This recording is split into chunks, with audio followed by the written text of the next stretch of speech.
जुन्या काळात कुठलाही पुरुष काय करायचा तर शर्टाचे बटन बदलल्याप्रमाणे बायका बदलायचा.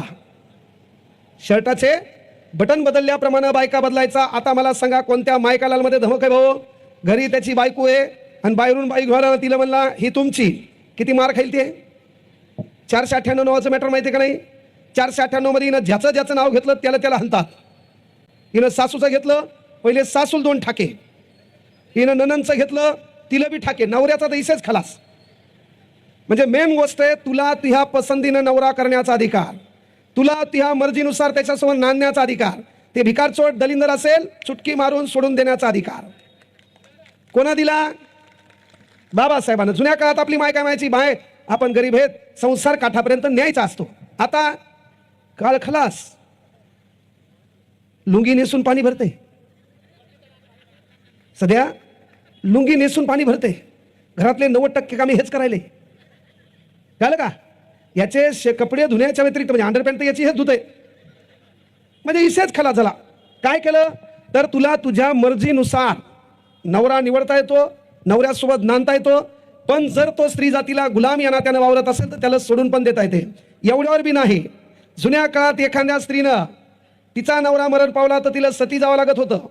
आता आमची बाई नाटकं करते, मला सोडा द्यावा तो काळं पांढरं हो, तेल काऊन नेलं तू हा मुर्दा बसो, ह्या बोंबलती. एकदा तिचे हात मोकळे सोडा, जाती का पाहू द्या, सोडाच है ना. है ना, नवरा मेल्यावर काय रडती, अरे बापरे देवा तू हा मुर्दा बसो, तो काळं पांढरं हो, तेल काऊन नेलं मला काऊन ठेवलं. एकदा सोडून पाहतिलं, झाडाच्या पलीकडून पळून घरी नाही गेलीत म्हणून बदला. म्हणजे मेन गोष्ट काय, हाही अधिकार बाबासाहेबांना दिला. म्हणजे जर विधवा असेल तर त्या विधवेकडे जुन्या काळात पाहण्याची प्रथा वेगळी होती. जनमानसात एखादा कार्यक्रम असेल तर पुढून गेलं तर तो कार्यक्रम विटाळला म्हणून मानला जायचा. कुठल्या पूजाविधी आराधनेमध्ये ती महिला समोरून गेली तो कार्यक्रम थांबवला जायचा. आज तिला पुन्हा विधवा असेल तर लग्न करण्याचा अधिकार देखील बापानं दिला. आणि बापानं पहिल्यांदा पहा, लक्षात घ्या, अलीकडे आपल्या लोकांचा ॲटिट्यूड 1-2 एकर शेतीवाली किंवा इथं पनवेलला राहिले आणि गाडी बिडी घेतली किंवा हाताबितामध्ये ह्या कडेबिडे टाकले आणि गळ्यात 2-4 चैना बांधले, त्याला वाटायला मह्या एवढा कोणीच नाही. पण तुझी जेवढी शेती आहे तेवढा काही लोकांचा धुरा आहे, तू कधी गचकशील सांगता येत नाही. आणि तुम्हाला माहिती आहे आता कोण कधी मरल सांगता येत नाही. आता भेटलं होतं म्हणते, गेलं काँग्रेसाचं भाषण ऐकायला गेलं. कालच मी बोललो होतो त्याला, गेलं म्हणले. कालचे हा सोबतच पेलता गेलं. कोण कधी जाईल सांगता येत नाही. म्हणजे सुननं वाटू द्यायचं नाही आपली सासू वयस्कर ती जाईल, तिच्या पहिले तुला अटॅक येऊन तू बी जाऊ शकते. शोकाकुल सासूबाई काही बी होऊ शकते. कळलं? त्यामुळं कुठल्याच गोष्टीचा माज करायचा नाही, कुठल्याच गोष्टीचा माज करायचा नाही. कोण कधी जाईल सांगता येत नाही. बाबासाहेबांना तेवढा अधिकार दिला. मग बाबासाहेब तेवढ्यावर थांबले नाही, म्हणले चला म्हणले काय करा की जुन्या काळात गावाकडे शब्द हे कन्यादान करणे, मुलीचं कन्यादान करणे. पण ती कन्यादान करायची वस्तू नाही. बापानं पोरीचं लग्न केलं म्हणजे तिचं त्या माहेरातलं सर्वच संपलं असं नाही. मग भीम जयंतीनिमित्त असो किंवा कुठल्याही महापुरुषांच्या जयंतीनिमित्त, दिवाळी सणानिमित्त तू त्या भावाकडे गेली आणि त्या भावाला तू डायला घालला माझ्या साडीचं काय. आता तू भावाकडे गेली, लेकरं घेऊन गेली आणि भावाची बायको दलिंदर आहे. तू दिसल्यावर तिचा आहे ना तोंड असं मुरुडलेवाणी केलं तिनं, आता हिला कपडे घ्यावं लागतात म्हणून. तर तुझं काम काय आहे, त्या भावाला उद्या जयंती, आज 13 तारखेला सांगायचं मी आले. जयंतीला गावाकडे गेली, गावाकडे गेल्यावर 15 तारखेला तू आता सासरला निघायचं आहे. त्या भावाला तुला डायला घालायचा माझ्या कपड्याचं काय, केवळ मही साडी नाही माझ्या लेकराच्या कपड्याचं काय. समजा आपल्या भावानं आपल्या वहिनीचं ऐकलं, काहीच करायचं नाही, माहेरातून आपलं निघायचं, सासरला यायचं. 100 रुपयाचा एक बॉन्ड भेटतो, 100 रुपयाचा. तहसीलला जायचं, वारसा हक्क बाबासाहेबांनी दिलाय, बापाच्या प्रॉपर्टीत अर्धा हिस्सा द्यायची पिन ठोकून. भावाला 5 एकर शेती होती, 2.5 एकर शेती पुढच्या महिन्यात तिहानावर. काय साड्या घ्यायच्यात घे. कोणा दिलं? बाबासाहेबांना. कोणा दिलं? वारसा हक्क भेटला का नाही तुला? बरं त्याच्यानंतर स्त्री पुरुषांच्या बरोबर नाहीच, तुम्ही आमच्या 5 पावलं पुढं. मग काय म्हणले, ही प्रेग्नेंट आहे तर हिला प्रस्तुती रजा. 1 वर्ष घरी राहून लेकराचं बालसंगोपन आणि लेकराचा जन्म लक्षात घेऊन 1 वर्षाचा म्हणजे विना नोकरीला जाता तुला पगार. 6 महिन्यात फक्त तू लेकराला सांभाळती, बाकीचे 6 महिने तू नवरा सांभाळतो. पण नवऱ्याला गव्हर्नमेंट रुपया देत नाही. पगार कोणाला भेटणार 1 वर्षाचा? तुलाच भेटणार. बरं तू नोकरीला आहे, तू हा नवरा नोकरीला नाही, आणि तुझ्या नवऱ्यानं आगाव नखरे केले, तू मला त्याला टाकून द्यायचे. यानं काम करायचं पण तुला पोटगी द्यायची, आणि तू नोकरीला आहे, तू ह्याला रुपया बी द्यायचा नाही. म्हणजे आमच्या पुरुष मंडळीचं कसं झालं, आमचा कार्यक्रम टरबूज झाला. टरबूज चाकू पे गिरा, चाकू टरबूज पे गिरा, कटना तो टरबूज ही है. आमचा कार्यक्रम लेट डेंजर झाला. का तर आधी आनंदी कालावधीपासून जास्त अन्याय अत्याचार तुमच्यावर झाले. मग बाबासाहेबांनी पुन्हा विचार केला, आता पर्याय काय, तर दुसरा पर्याय म्हणजे हे जे महिला वर्ग आहे, ह्या महिला वर्गावर पुरुषांकडून अन्याय होतो, अत्याचार होतो. मग पर्याय काय, समजा इथून महिला गेली, कार्यक्रम संपला आणि तिला काल आपला नवरा झुलत झुलत घरी आलाय, ताण द्यायलाय. तिने 112वर कॉल केला आणि पोलीसवाल्यांना सांगितलं की माझ्या नवऱ्यानं मला मारले, माझा मानसिक शारीरिक छळ केलाय. 5 मिनिटात वाय वाय वाय करत गाडी येते. तू ह्या नवऱ्याला मागं बसून नेती, मधात बसाल, तो नवरा काय नेता नाही. आणि नवऱ्याला पोलीस स्टेशनला नेल्यावर बेमोत हाणती, आणि पोलीसवाले एकाच जागी हाणतात ज्याचं लय काम आहे, धनाधन हाणतात. बायकुल मारतो रप्पा रप है ना. याच्यात पटना तर पुन्हा पोलीस स्टेशन 6 महिन्याचं परमिशन देते, एकदा बोलून पहा एकमेकाला, तिचं जमतंय का है ना, डबल एकत्र राहायचंय का, म्हणजे पोलीसवाले तिच्याकडूनच आहे. पाय म्हणते एकदा समजून पहा, ऐकती का, झालं. पण समजा एखादी बायकोच डेंजर आहे, नवरा झोपलेला आहे, ही सकाळी उठली, 6 वाजले होते, नवऱ्याच्या डोक्यावरले आल्हादी ब्लँकेट काढलं आणि भगुण्यानं दन दन नवऱ्याच्या डोक्याला हल्लं. ह्या झापडा हल्ल्या 10-15 नवऱ्याच्या तोंडावर. आणि नवऱ्यानं पोलीस स्टेशनला फोन केला की माया बायको करून मला शरीराला धोका आहे, माया बायको करून माझ्या जीवाला धोका आहे, माया बायकोनं सकाळी उठल्या उठल्या मला हल्लंय. पोलीसवाले पोलीस स्टेशनमध्ये बोलवतात आणि डबल त्याला हाणतात. बायल्या बायकोचा मार खातून आमच्याकडे येतो. मग मला सांगा, एवढा कार्यक्रम तुमचा भारी कोण केला, कोण केला, बाबासाहेबांना. एवढ्यावर बी बाबासाहेब थांबले नाही. बाबासाहेब म्हणले थांबा. बाबासाहेब म्हणले जुन्या काळात 20 मार्च 1927 चौदार तळ्याच्या सत्याग्रहाला बाबासाहेबांनी पाणी खुलं करण्यासाठी खाली उतरले. खाली गेल्यावर एक घोट पाण्याचा प्याला, पाहता पाहता आपल्या लोकांकडे पाहिलं. लोकांकडे पाहिल्यावर बाबासाहेबांना जाणून आलं की आपली लोक अस्पृश्य आहेत, आपली लोक खालच्या थराची समजल्या जातात. याचं कारण आहे की गेली वर्षानुवर्षे ह्या लोकांनी आपल्यावर एक पोशाख लादला आहे, आणि त्या पोशाखामुळे आपल्याला ओळखल्या चाललंय. म्हणून काय करावं, पहिले आपला पोशाख बदलावा. मग आपला पोशाख काय होता, जर आपण अस्पृश्य आहेत तर पहिला पोशाख, गावाकडे तुम्ही गेले, ग्रामीण भागात तुम्ही असाल तर आपल्याकडे काम होतं माळवत ठोकण्याचं. माळवत कळत असेल ना, घर बांधायचं, आपले लोक कामं करायचे. आपल्याकडे काम होतं, जुन्या काळात प्रत्येक जण मिस्त्री नव्हता, आपले लोक तेच काम करायचे. तर दुपारी काम केल्यावर आपण थकलो तर आपण चहा मागायचो, तर मग तुमचा कप असा वेगळा देवळीत असायचा. कप काय असायचा, वेगळा, आपला आपण घ्यायचा आहे ना, वरतून चहा फेकला जायचा, आपला आपण प्यायचा. त्याच्यानंतर गावात कुठलीही पंगत असेल तर आपली पंगत इतर लोकांपेक्षा वेगळी असायची, ओळखण्याची पद्धत होती. पंगत काय असायची, वेगळी असायची. गावामध्ये इतर घरं वेगळे असायचे, 50-60 फूट अंतर सोडून आपली वेगळी गल्ली असायची, त्याला आपण महारवाडा म्हणायचो आपण. बरं एवढ्यावर नाही, आता याच्याहून कळणार, कारण का त्याच्यातला व्यक्ती एखादा गावात आला तर माणसासारखा माणूस दिसतो, मग ओळखायचा कसा, मग त्याला एक पुन्हा पद्धत होती. तो जो माणूस आहे त्याच्या हातात एक काठी असायची, जो अस्पृश्य माणूस आहे त्याच्या हातात एक काठी असायची, आणि त्या काठीला घुंगरं लटकलेले असायचे. म्हणजे त्यानं काठी खाली हाणली, घुंगरं वाजले की समजायचं हा या प्रवर्गातला माणूस आहे. आता बाबासाहेबांनी चौदार तळ्याचा सत्याग्रह करायला गेले, खाली पाहिलं, प्रत्येकाच्या हातात काठी दिसली, कारण बाबासाहेब केंब्रिजहून 1924ला आलेत. प्रश्न पडला प्रत्येकाच्या हातात काठी काय, आणि आपली जी बाई होती त्या बाईला गुडघ्याच्या खाली साडी नेसण्याचा अधिकार नव्हता, गुडघ्याच्या वरीच तिनं घोळ नेसायचा. मग बाबासाहेबांना पहिल्यांदा तिथं तुमच्याबद्दल एक क्रांती केली की पुरुषांनो, हातातली काठी सोडून द्या, इथून पुढे तुम्हाला कोणत्याच मायकालालच्या पाया पडायची गरज नाही, कारण मग हात तुमच्या पाठीवर आहे. कोण म्हणलं, बाबासाहेब आंबेडकर. बायांनो, तुमच्या साडीचा घोळ घोट्यापर्यंत गेला पाहिजे, तुम्ही नीटनीटकं राहिलं पाहिजे, लेकरं स्वच्छ ठेवले पाहिजे, आपल्या बाईत आणि त्याच्या बाईत फरक दिसला न पाहिजे, आपल्या बाईत आणि त्याच्या बाईत फरक दिसला न पाहिजे. मग सध्या तुम्ही मेकअप करून आल्या का नाही, आता म्हणू शकते कोणी तुम्हाला, तो शिकावून राहिली तर शिकावून राहिली. मग बाबासाहेबांनी तेवढं स्वातंत्र्य, कलम 21 जीवित्वाचं स्वातंत्र्य, तुम्हाला तुमच्या शैलीनुसार राहण्याचं स्वातंत्र्य. मग आज तुम्ही आम्हाला मागं पाडलं.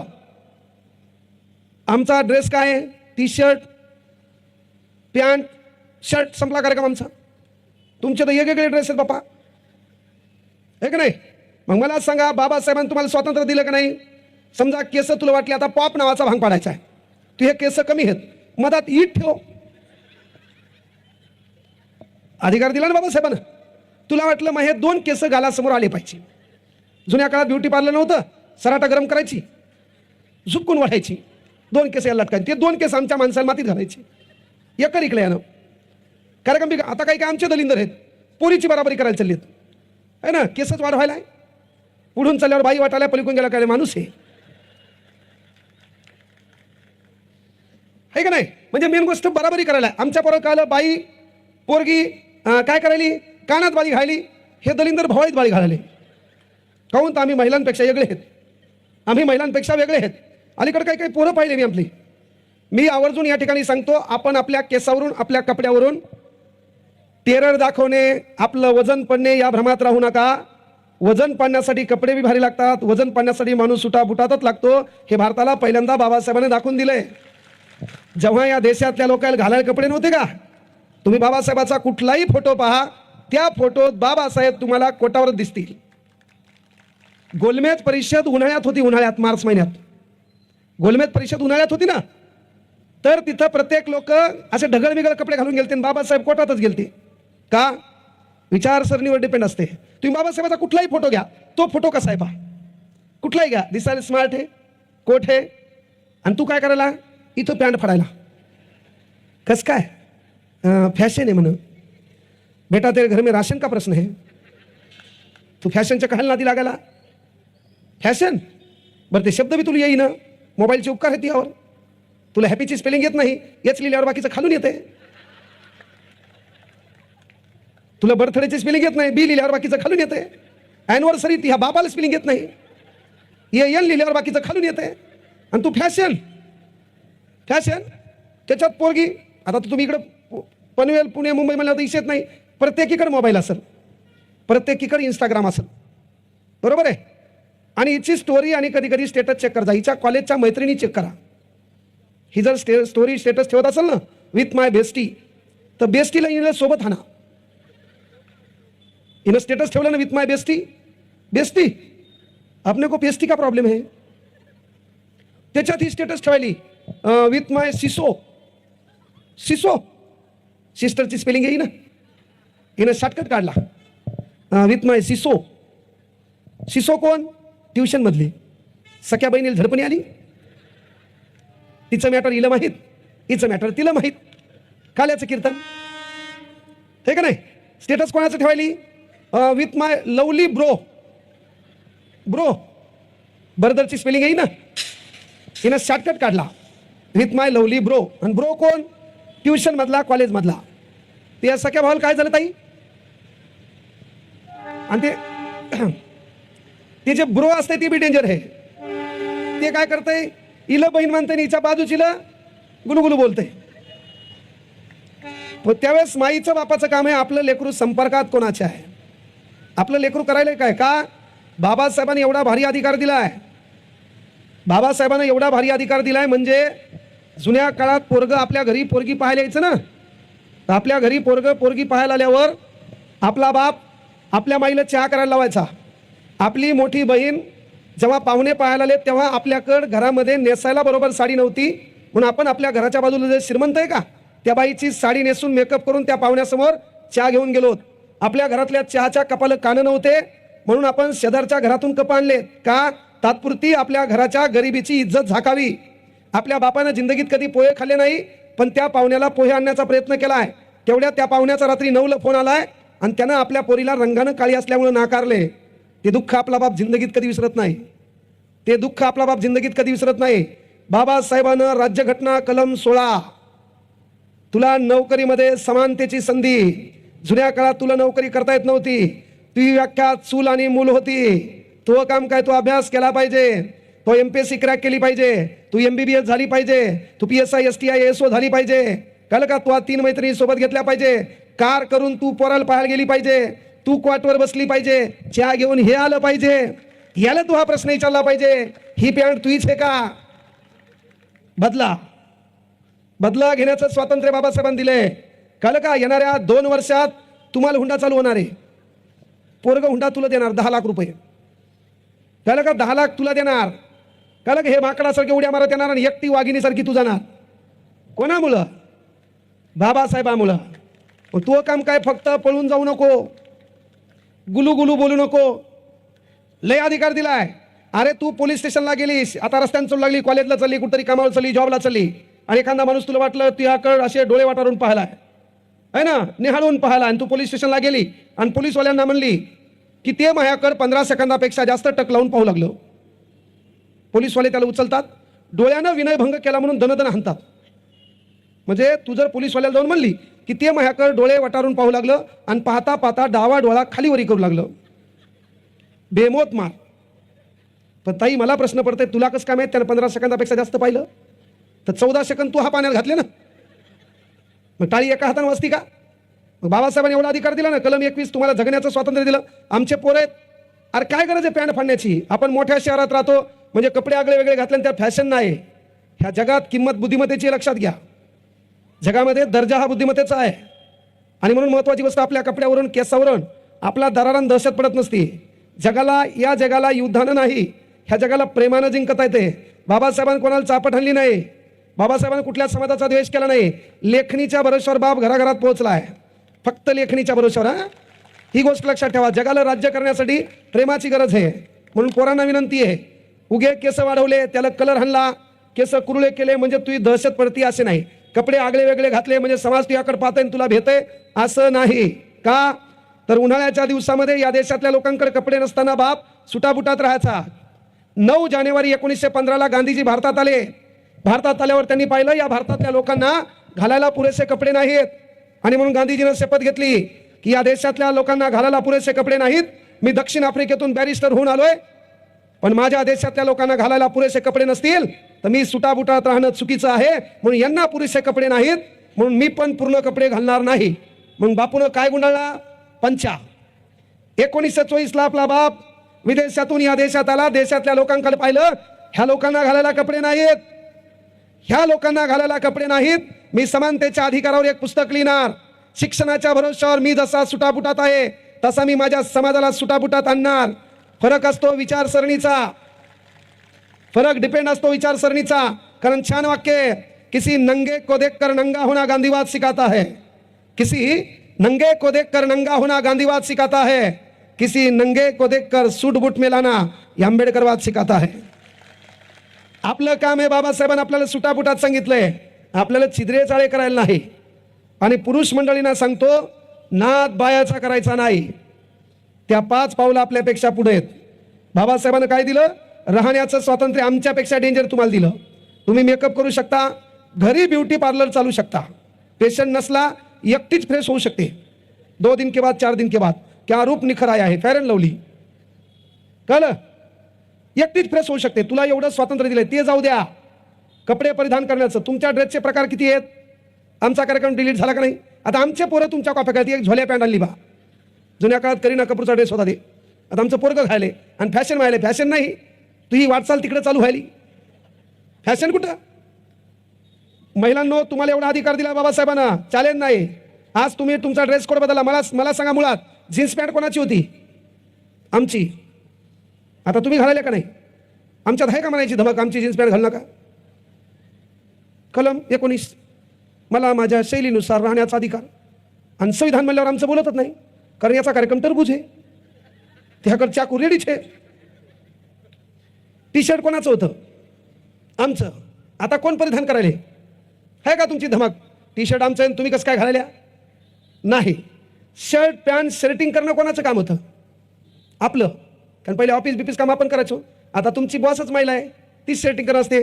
करकन बेल हनतीन, पाणी घेऊन तू जातो. मला सांगा, आपली जीन्स पॅन्ट पुरीकडे गेली, टी शर्ट आपलं पुरीकडे गेलं, शर्ट शर्टिंग आहे ना, इन करणं पुरीकडे गेलं. आम्ही येणाऱ्या चंद्र सूर्य तारे असेपर्यंत तुमची बरोबरी करू शकत नाही. आमची जीन्स पॅन्ट टी शर्ट तुमच्याकडे गेलं, आमच्या कोणत्याच मायकालालमध्ये धमक नाही. तुमचा गाऊन घालून इथं बसायचं. आहे का धमक? आहे का? किती फॅशन करा, पण गाऊन घालू शकतो का? तुमची बरोबरी आम्ही करू शकतो का? नाही. आहे का? तू या धमक तिची पंजाबी ड्रेस घालून इथं कार्यक्रमाला येऊन बसायचा. बरं, जरी बसला तर आमचे डायलॉग घालतात. बहुतेक प्रॉब्लेम आहे त्याच्यात. एखाद्यानं गाऊन घातला तर आमचं डायलॉग बाईला हे ते, म्हणजे आमचे आम्हाला डायलॉग घालतात का नाही?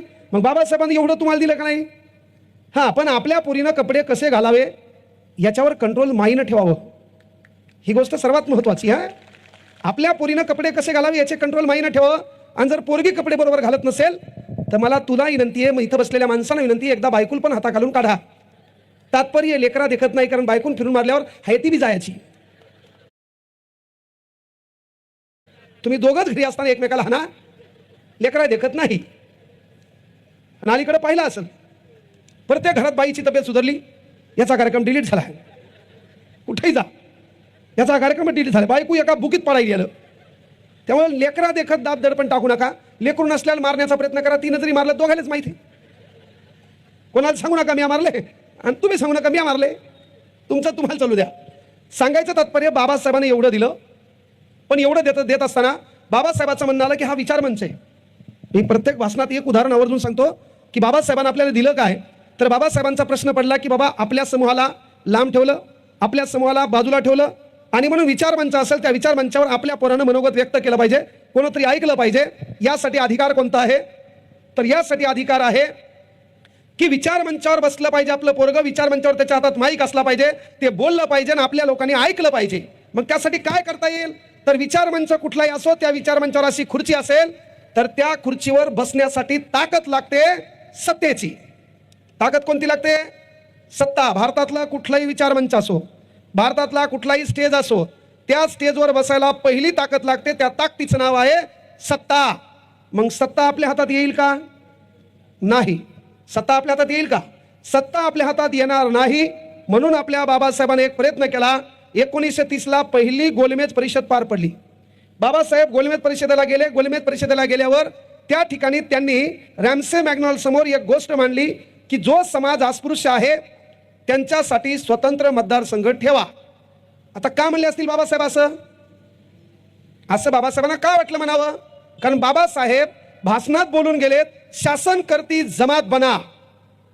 शासनात जा, आमदार व्हा, खासदार व्हा आणि आपल्या समूहाचा विकास करा. आपल्या समूहावर अन्याय होत असेल त्याच्या विरोधात बोला. आपल्या समाजासाठी निधी आणा.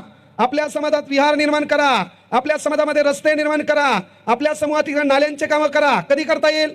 आपलं पोरग आमदार व्हावं लागेल, आपलं पोरग खासदार व्हावं लागेल. मग बाबासाहेब म्हणले काय. स्वतंत्र मतदारसंघ. समजा हा एरिया आहे, समजा या एरियाचं नाव आहे महात्मा फुले नगर, आणि या महात्मा फुले नगरमध्ये SC ST चे लोक जास्त राहतात.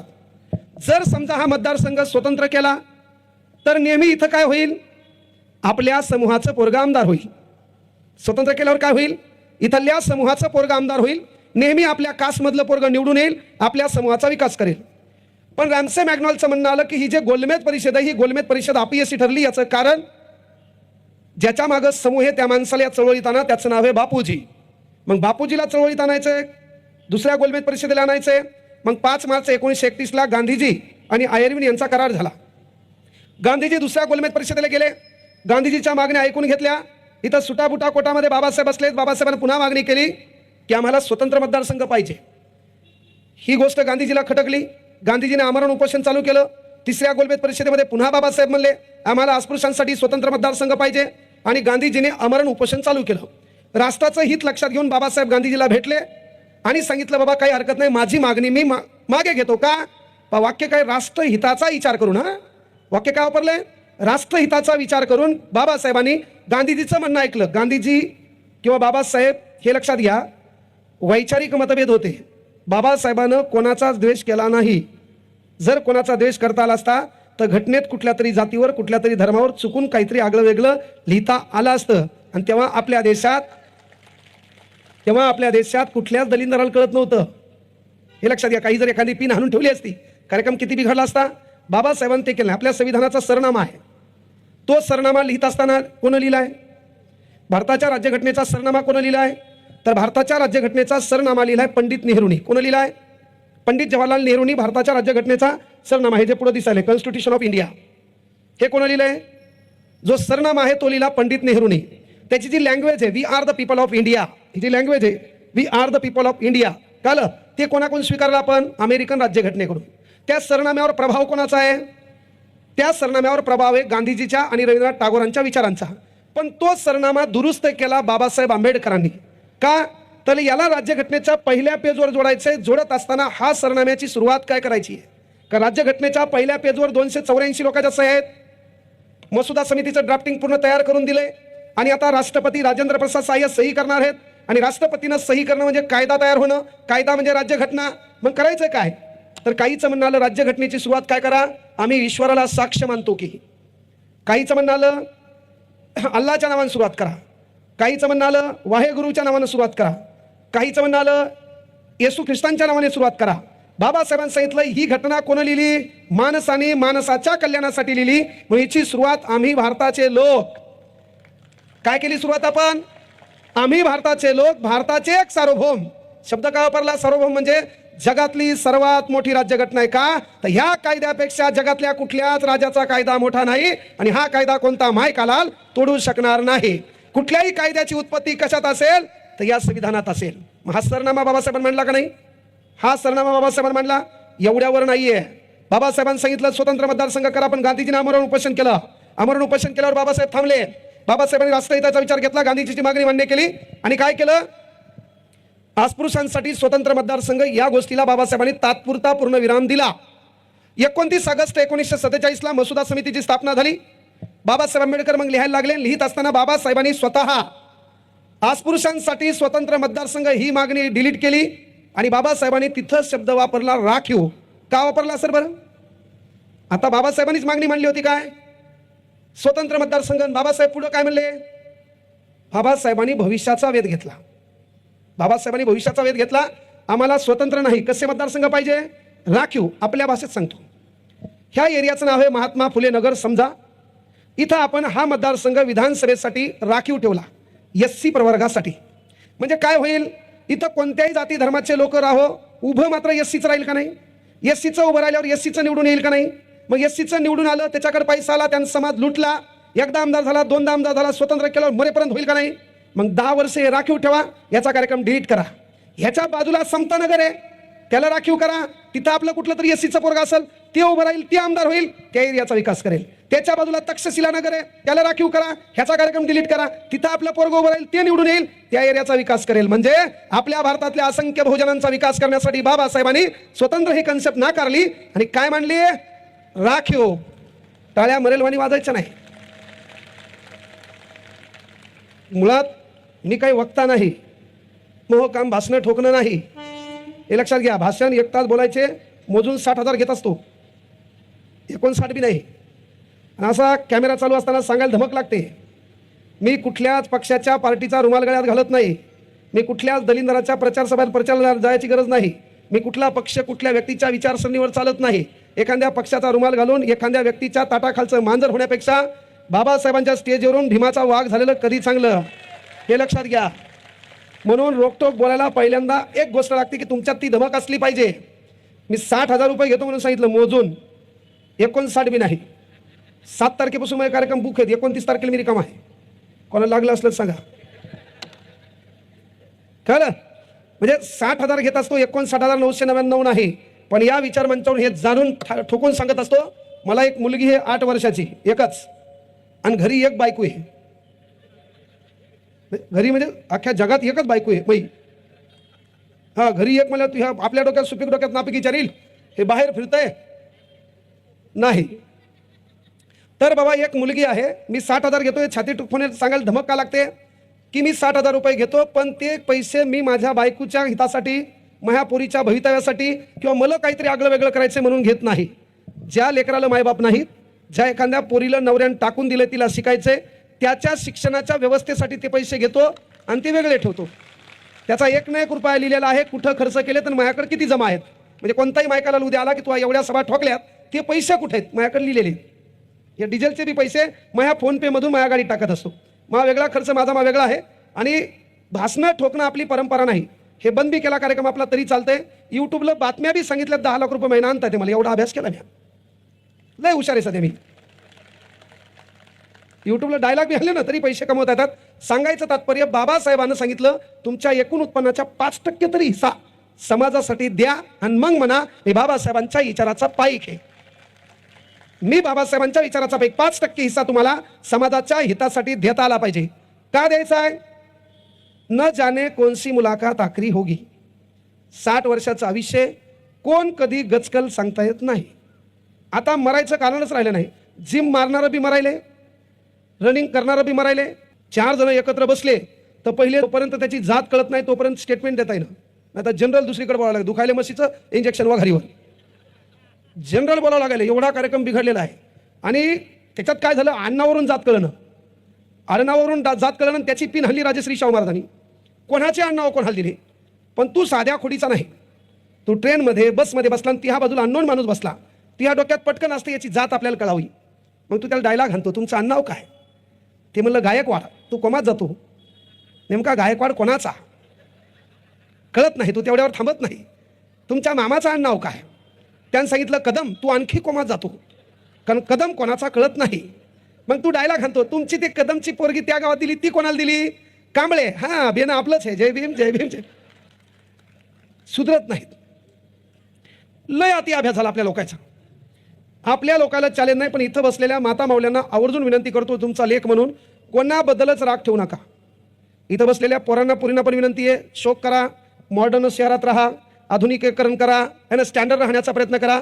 पण ज्या चाळीमध्ये, ज्या डबकमध्ये, एखाद्या खोलीमध्ये, एखाद्या रूममध्ये 4-5 जण आपण राहतो, त्या बापाची हयात काम करण्यात गेली. रस्त्यानं चालता चालता 20-30 रुपये उरलेत. रस्त्यानं कुठतरी ॲपलचा गाडा दिसलाय, सफरचंदचा गाडा दिसलाय, एक सफरचंद 20 रुपयाचं विकत घ्या. घरी न्या, 2 फोडी करा, माईला बापाला बाजूला बसवा, एक फोड खाऊ घालतानाचा फोटो आपल्या स्टेटसला ठेवा. ते तुमचं काम आहे. कारण एकदा घरातल्या भिंतीवर लागलेला बापाचा फोटो खाली येऊन आपल्या पाठीवर थाप देत नाही. एकदा भिंतीवर लागलेला माईचा फोटो आपली गलती झाली म्हणून आपल्याला गळाभेट घेत नाही. म्हणून तुम्हाला जे काय द्यायचं ते जिवंतपणे मायबापाच्या पदरात द्या. 20 रुपये उरू द्या, अंगूर न्या, धुवा, त्यांना खाऊ घाला. तो क्षण पुन्हा नाही. न जाने कोणसी मुलाकात आखरी होगी. कोण कधी जाईल सांगता येत नाही. कोणाचा कार्यक्रम कधी आटपल सांगता येत नाही. म्हणून कोणाबद्दलच राग ठेवू नका. मी इथं बोलायलो का, हे माझं बोलणं शेवटचं होऊ शकते. मी माझ्यावर काय घेऊ, तुमचं शेवटचं ऐकणं होऊ शकते. हां, मग शेवटचं बोलणं होऊ शकते. लॉरी बाप, तुमच्यासारखे गेल्याशिवाय मी जात नाही, हे लक्षात घ्या. म्हणजे सांगायचं तात्पर्य, बाबा मन जपा, नाते जपा. कारण काय असतं माहिती, तुम्ही किती प्रगती करा. आज आपण आहेत, महाराष्ट्राच्या कानाकोपऱ्यात नाव आहे, प्रत्येक जिल्हा तालुक्यामध्ये पोरगं नोकरीले, गाड्या घोड्या आहेत, है ना, हैपा घराबिराचं बांधकाम चालू आहे. आता आपला हे जे काही रेशिओ आहे तो थांबणार नाही. पण आपली ही प्रगती पाहायला मग मायबापन आहे. तुमचं कामे जे जिवंत आहेत का तोपर्यंतच जपा. नंतर फोटोतली माय, फोटोतला बाप खाली येऊन, आता माझं काही चुकलं तर माझी माय काय म्हणली असती, काय बेजार व्हायला, काय गरज आहे आपल्याला कोणावर बोलायची. आपली लय प्रगती बापांकडे तरी थाप आणली असती पाठीवर. तर जिवंतपणीच त्याची थाप आणि त्या माईचा हात आपल्या कपाळावर ठेवण्यासाठी जिवंत नातं जपता आलं पाहिजे. आणि त्यासाठी पहिलं काम आहे, हे जयंती पर्व आहे ना, तर त्या जयंती पर्वात एक ठरवा, माईच्या बापाच्या पाया पडायची सुरुवात करा. संस्कार निर्माण होतील. त्या माईच्या त्या बापाच्या पाया पडा. कारण ते पाय घरातून जाण्याच्या अगोदर सध्या पाया लागा. ते पाय आपल्या घरातून जाण्या अगोदर त्या पायाला लागायचं सुरुवात करा. का, जे लेकरं मायबापाच्या पायाशी नतमस्तक असतात, कोणत्याच मायकाला लोकांच्या दुयेची त्यांना गरज नसते. कारण बंद किस्मत की कोई ताली नहीं होती, सुखी मिदो की कोई डाली नहीं होती. बंद किस्मत की कोई ताली नहीं होती, सुखी मिदो की कोई डाली नहीं होती. जो झुक जाते हैं माँ बाप के चरणों में, उनकी झोली कभी खाली नहीं होती, उनकी झोली कभी खाली नहीं होती.